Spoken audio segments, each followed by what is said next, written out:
Assalamualaikum warahmatullahi wabarakatuh.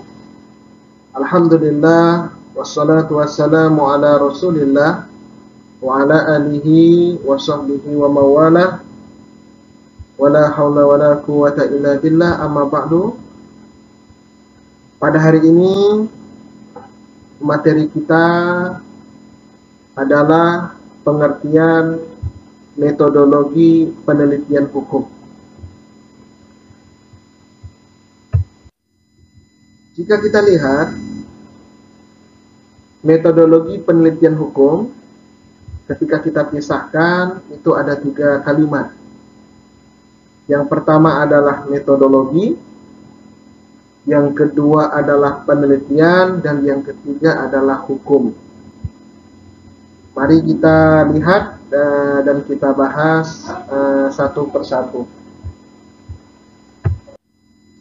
Yang pertama adalah metodologi. Ya. Metodologi itu berasal dari bahasa Yunani. Ya. Asal katanya adalah metodos. Ya. Metodos dan logos. Ya. Metodos itu terdiri dari 2 kata lagi, meta dan hodos. Ya. Meta itu artinya melewati atau melalui, sementara hodos adalah jalan atau cara. Ya, itu metodos. Ya. Kemudian logosnya, logosnya itu memiliki arti yaitu ilmu. Ya. Ilmu. Jadi metodologi adalah cara atau ilmu yang digunakan sebagai sarana untuk menentukan sebuah kebenaran. Di sini dapat kita pahami bahwa metodologi adalah cara atau teknik atau ilmu yang digunakan sebagai sarana, sebagai senjata untuk menentukan atau menemukan sebuah kebenaran. Itulah yang disebut dengan metodologi. Kemudian yang kedua, penelitian. Ya. Penelitian kita sering menyebutnya dengan riset. Ya. Kalau kita lihat pengertian daripada penelitian adalah suatu proses penyelidikan. Ya. Menyelidiki sesuatu yang dilakukan secara aktif. Secara aktif artinya kita bergerak, tidak diam saja, tidak pasif. Artinya kita bekerja, kemudian tekun. Tekun ini rajin, kemudian dilakukan dengan cara sistematis. Sistematis ini terstruktur, terarah, tersistem, ya, kalau kita menyebutnya. Di mana tujuannya adalah, tujuan daripada penelitian ini adalah untuk menemukan, ya, yang pada awalnya belum tahu, kemudian tahu. Yang pada awalnya belum dapat, kemudian dapat. Itulah yang disebut dengan menemukan. Kemudian menginterpretasikan, ya, menginterpretasikan. Setelah itu merevisi fakta-fakta yang ditemukan ketika dalam proses penelitian. Ya.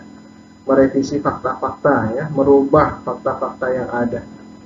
Kemudian ada definisi lain yang sudah disampaikan oleh Surjono Sukanto.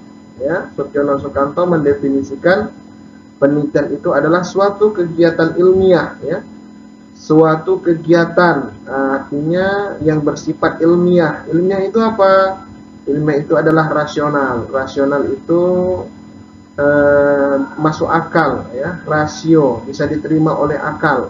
Kemudian empiris, empiris itu bisa dibuktikan dengan mungkin dengan panca indera, bukan sesuatu yang tidak nyata, ya, atau disebut dengan sesuatu yang gaib, gitu ya. Kalau empiris itu bisa dilihat dengan mata, dan sistematis, sistematis ini adalah tersusun. yang dilakukan berdasarkan pada analisis dan konstruksi yang dilakukan secara sistematis, metodologis, dan konsisten yang saya sebutkan tadi, dan bertujuan untuk mengungkap kebenaran. Jadi tujuan penelitian ini adalah untuk mengungkap sebuah kebenaran sebagai salah satu manifestasi, ya, kegiatan manusia untuk mengetahui apa yang sedang dihadapinya, ya. Tujuannya adalah untuk mengetahui atau mengungkap sebuah kebenaran, apa yang sedang dihadapi oleh dalam hal ini adalah manusia. Kalau yang diteliti itu manusia, berarti manusia, ya. Kemudian ada pendapat yang ketiga, definisi yang ketiga. Menurut Faisal, pengertian penelitian adalah suatu aktivitas, ya, dalam menelaah suatu problem dengan menggunakan metode ilmiah, ya, metode ilmiah yang sudah dijelaskan tadi, secara tertata, sistematis, untuk menemukan pengetahuan baru. Jadi penelitian itu tujuannya adalah untuk menemukan pengetahuan baru yang dapat diandalkan kebenarannya mengenai dunia alam dan dunia sosial. Maksudnya dunia alam, dunia sosial ini adalah ilmu sosial dan ilmu eksakta, seperti itu. Kemudian hukum, ya, kita sering mendengar hukum, apalagi untuk mahasiswa yang jurusan hukum, ya. Hukum itu kita sebut dengan rule, ya.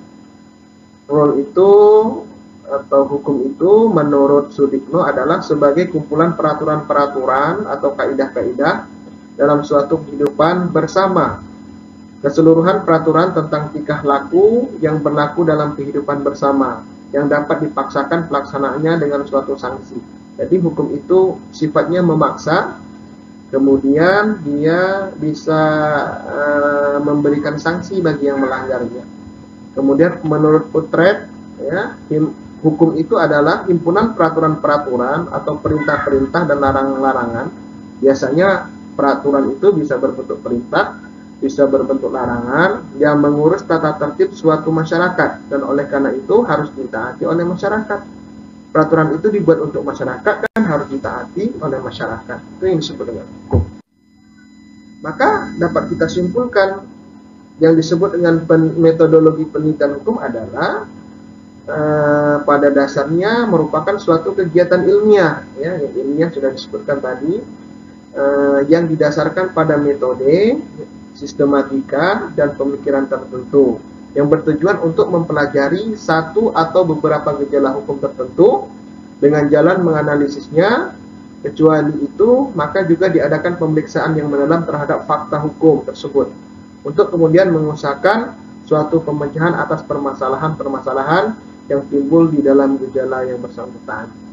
Atau kita lebih mungkin mudah untuk memahami bahwa metodologi penelitian hukum itu adalah suatu kegiatan ilmiah dengan menggunakan cara atau ilmu yang kegiatan tersebut berkaitan dengan aturan-aturan hukum. Jadi objek dari metode penelitian hukum itu adalah hukum itu sendiri, ya. Dimana ketika ada masalah, ada gejala antara desain dan desola yang tidak sejalan, maka disitulah dilakukan penelitian. Ada desain antara teori hukum dengan praktek hukum tidak sejalan, maka disitulah kita melakukan sebuah penelitian.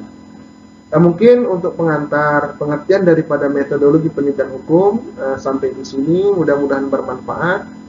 Terima kasih. Assalamualaikum warahmatullahi wabarakatuh.